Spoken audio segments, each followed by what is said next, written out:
नमस्कार दोस्तों, स्वागत है आपका मेरे चैनल पर। आज हम बात करने वाले हैं दुनिया की सबसे बड़ी और सबसे डेडली वॉर के बारे में, world war 2।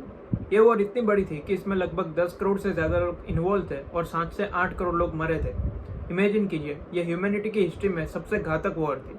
World war 2 start हुई 1939 में और ख़त्म हुई 1945 में। ये सिर्फ 6 साल चली, लेकिन इसने दुनिया का नक्शा ही बदल दिया। आज के वीडियो में हम जानेंगे कि ये वॉर कैसे स्टार्ट हुई, कौन कौन से मेजर इवेंट हुए और इसका इम्पैक्ट क्या था। तो चलिए शुरू करते हैं। तो वॉर कैसे स्टार्ट हुई? वर्ल्ड वॉर 2 की बिगिनिंग समझने के लिए हमें थोड़ा पीछे जाना होगा।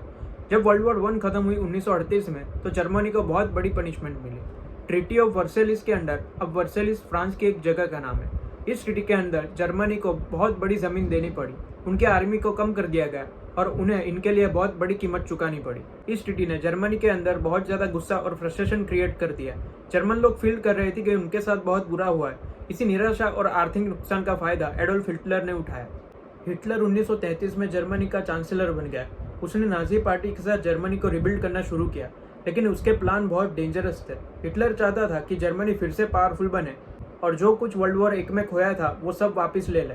उनका विजन था जर्मनी के लोगों को रहने के लिए बड़ी जगह, और उसके लिए वो एक्सपेंशन करना चाहता था। 1930 में हिटलर ने अपने एग्रेसिव प्लान इंप्लीमेंट करना शुरू किए। उसने पहले ऑस्ट्रिया पर अटैक किया 1938 में, फिर चेकोस्लोवाकिया के पार्ट्स को ले लिया। ब्रिटेन और फ्रांस ये सब देखते रहे क्योंकि वो एक और वॉर नहीं चाहते थे।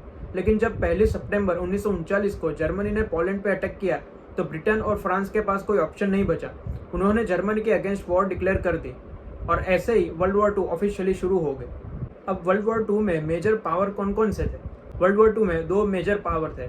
इसमें एक तरफ थे अलाइड पावर्स, इसमें थे Britain, France, Soviet union, United states और चाइना, और काफी सारे छोटे कंट्रीज। ये वो लोग थे जो एक्सिस पावर के खिलाफ लड़ रहे थे। दूसरी तरफ थे एक्सिस पावर, इसमें थे जर्मनी, इटली और जापान। ये 3 कंट्रीज में डिक्टेटर थे जो एक्सपांशन चाहते थे और बहुत ही एग्रेसिव फॉरेन पॉलिसी फॉलो कर रहे थे।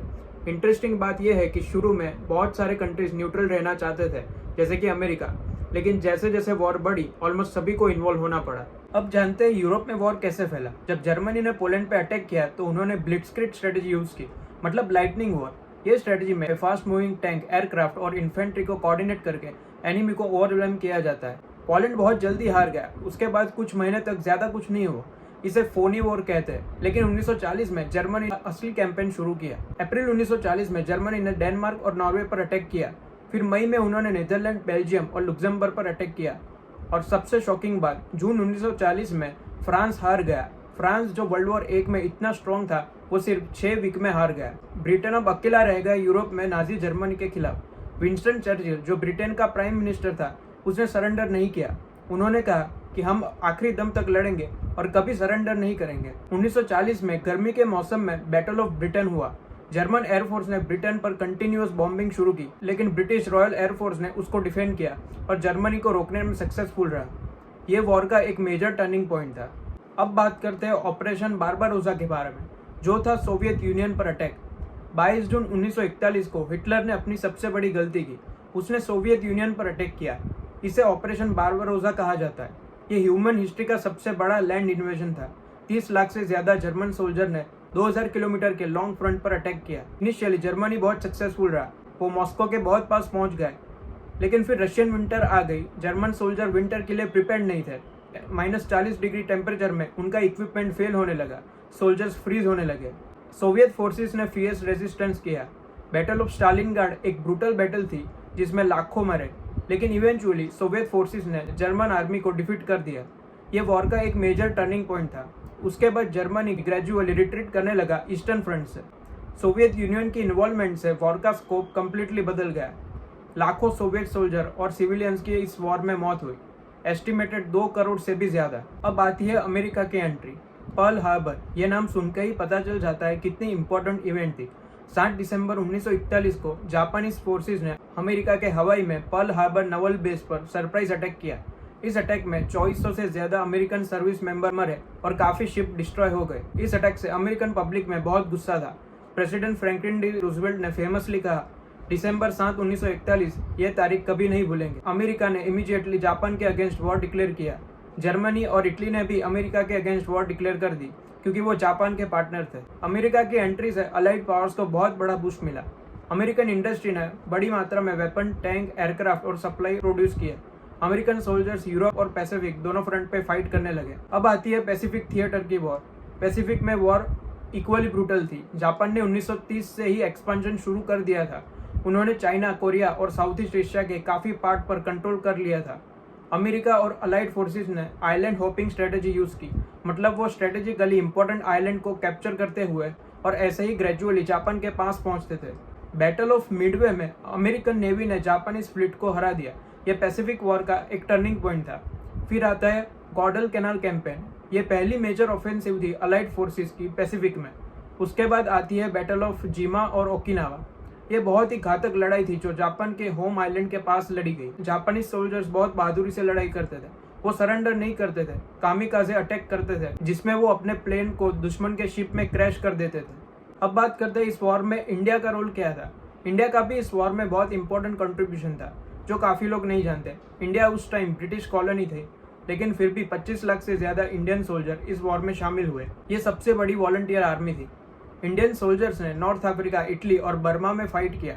उन्होंने जापानीज फोर्सेस को बर्मा से निकालने में बहुत बड़ा रोल प्ले किया। इंडियन इकोनॉमी ने भी वॉर को सपोर्ट किया, मैन्युफैक्चरिंग और रिसोर्सेज प्रोवाइड करके। सुभाष चंद्र बोस ने इंडियन नेशनल आर्मी बनाई, जो जापानीज सपोर्ट के साथ ब्रिटिश के अगेंस्ट लड़ी। अब बात करते हैं होलोकॉस्ट के बारे में। हिस्ट्री का सबसे डार्क चैप्टर, वर्ल्ड वॉर 2 के साथ जुड़ी एक बहुत ट्रैजिक और dark chapter, Holocaust. Nazi Germany ने सिस्टमेटिकली 60 लाख ज्यूइश लोगों को मार दिया कॉन्सेंट्रेशन कैंप में। इसके अलावा लाखों रोमानी लोग, डिसेबल लोग, पॉलिटिकल प्रिजनर और दूसरे माइनॉरिटी को भी मार दिया। कॉन्सेंट्रेशन कैंप जैसे ऑस्ट्रिच, डकाउ और ट्रेबलिंका में गैस चैम्बर थे, जहां लोग मास स्केल पर एग्जीक्यूट किए गए। ये ह्यूमैनिटी के अगेंस्ट क्राइम था, जिसका कोई जस्टिफिकेशन नहीं हो सकता। होलोकॉस्ट एक रिमाइंडर है कि हेट और प्रीजुडाइज कहाँ तक ले जा सकता है। नेवर अगेन ये स्लोगन बन गया कि ऐसा जेनोसाइड फिर कभी नहीं होना चाहिए। अब जानते हैं कि वॉर का एंड कैसे हुआ। 1944 तक वॉर का टाइड कंप्लीटली टर्न हो चुका था। सोवियत फोर्सेस ईस्ट जर्मनी की तरफ आ रहे थे और वेस्टर्न अलाइज ने डी डे यानी कि 6 जून 1944 को नॉर्मंडी, फ्रांस में लैंडिंग की। यह हिस्ट्री का सबसे बड़ा एम्फीबियस अटैक था। 1.5 लाख अलाइड सोल्जर्स ने फ्रांस के बीच पर लैंडिंग की। ग्रेजुअली अलाइड फोर्स जर्मनी की तरफ बढ़ने लगे। हिटलर को समझ आ गया कि वो वॉर हार चुका है। 30 अप्रैल 1945 को हिटलर ने सुसाइड कर लिया अपने बर्लिन के बंकर में। 7 मई 1945 को जर्मनी ने अनकंडीशनल सरेंडर कर दिया। 8 मई 1945 को सेलिब्रेट किया गया VE डे, मतलब कि विक्ट्री इन यूरोप डे। लेकिन पैसिफिक में अभी भी वॉर चल रही थी। जापान सरेंडर नहीं कर रहा था। तभी अमेरिका ने एक कंट्रोवर्शियल डिसीजन लिया, एटॉमिक बॉम्ब यूज करने का। 6 अगस्त 1945 को अमेरिका ने हिरोशिमा पर पहला एटॉमिक बॉम्ब गिराया, जिसका नाम था लिटिल बॉय। एक ही बॉम्ब से पूरा सिटी डिस्ट्रॉय हो गया और एस्टिमेटेड 70,000 से ज्यादा लोग तुरंत मरे। 9 अगस्त को दूसरा बॉम्ब नागासाकी पे गिराया गया, जिसका नाम था फैट मैन, जिसमें 40,000 से ज्यादा लोग मरे। ये बॉम्ब की डिस्ट्रक्टिव पावर देखकर जापान ने फाइनली सरेंडर कर दिया। 15 अगस्त 1945 को जापान ने सरेंडर अनाउंस किया। 2 सितंबर 1945 को फॉर्मली सरेंडर डॉक्यूमेंट साइन किए गए और ऐसे वर्ल्ड वॉर 2 ऑफिशियली खत्म हो गई। अब इस वॉर के परिणाम क्या थे? वर्ल्ड वॉर 2 ने दुनिया को कम्प्लीटली चेंज कर दिया। 7 से 8 करोड़ लोग मरे। ये वर्ल्ड पॉपुलेशन का 3% था। लाखों और इंजर्ड हुए, डिस्प्लेस हुए, कई सिटीज डिस्ट्रॉय हो गए। यूरोप का मैप चेंज हो गया। जर्मनी 2 पार्ट में डिवाइड हो गया, ईस्ट और वेस्ट। सोवियत यूनियन ने ईस्टर्न यूरोप पर कंट्रोल कर लिया। ब्रिटिश और फ्रेंच एम्पायर वीक हो गए, जिसकी वजह से इंडिया और दूसरी कॉलोनीज को इंडिपेंडेंस मिली। अमेरिकन और सोवियत यूनियन 2 सुपर पावर बन गए और उनके बीच आइडियोलॉजिकल कॉन्फ्लिक्ट शुरू हुआ, कैपिटलिज्म वर्सेस कम्युनिज्म। ये कोल्ड वॉर 1991 तक चला। वॉर के बाद यूनाइटेड नेशंस बना फ्यूचर वॉर को रोकने के लिए और इंटरनेशनल कोऑपरेशन को प्रमोट करने के लिए। यूरोप पूरी तरीके से डिस्ट्रॉय हो गया। अमेरिका ने मार्शल प्लान के थ्रू यूरोप को रिबिल्ड करने में हेल्प की। जापान को भी रिबिल्ड किया और वो इकोनॉमिक पावर हाउस बन गया। यूरोपियन पावर्स इतने वीक हो गए कि वो अपने कॉलोनीज होल्ड नहीं कर सके। 1940 और 1950 में एशिया और अफ्रीका में काफी कंट्रीज को इंडिपेंडेंस मिली। एटॉमिक बॉम्ब ने एक नया युग शुरू कर दिया। न्यूक्लियर वेपन इतने पावरफुल थे कि वो पूरी ह्यूमैनिटी को खत्म कर सकते थे। तो दोस्तों, वर्ल्ड वॉर 2 ने हमें बहुत इंपॉर्टेंट सबक सिखाया कि हेट और एग्रेशन का रिजल्ट क्या हो सकता है। एक लीडर की डेंजरस आइडियोलॉजी पूरी दुनिया को वॉर में कैसे ले जा सकती है, ये हमने देखा। आज 80 साल बाद भी वर्ल्ड वॉर 2 का महत्व है। इसके सबक याद रखना जरूरी है। शांति को बनाए रखना, कोऑपरेशन करना और एंश्योर करना कि ऐसी ट्रेजेडी फिर कभी ना हो। अगर आपको ये वीडियो पसंद आया तो लाइक, शेयर और सब्सक्राइब करना ना भूलें।